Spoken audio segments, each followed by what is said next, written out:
Welcome to RP Today's English. Interrogative translation. How far? எவ்வளவு தூரம்? How far? எவ்வளவு தூரம்? அது எவ்வளவு தூரம்? அது எவ்வளவு தூரம்? How far is it? How far is it? இங்கிருந்து பேருந்து நிலையம் எவ்வளவு தூரத்தில் இருக்கிறது? இங்கிருந்து பேருந்து நிலையம் எவ்வளவு தூரத்தில் இருக்கிறது? How far is the bus stand from here? How far is the bus stand from here?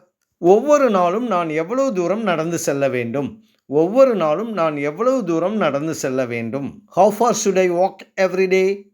How far should I walk every day? மதுரையிலிருந்து சென்னை எவ்வளவு தூரத்தில் இருக்கிறது? மதுரையிலிருந்து சென்னை எவ்வளவு தூரத்தில் இருக்கிறது? How far is it from Madurai to Chennai? How far is it from Madurai to Chennai? அருகில் உள்ள பேருந்து நிறுத்தம் எவ்வளவு தூரத்தில் இருக்கிறது? அருகில் உள்ள பேருந்து நிறுத்தம் எவ்வளவு தூரத்தில் இருக்கிறது? How far is the nearest bus stop? How far is the nearest bus stop? Thanks for watching.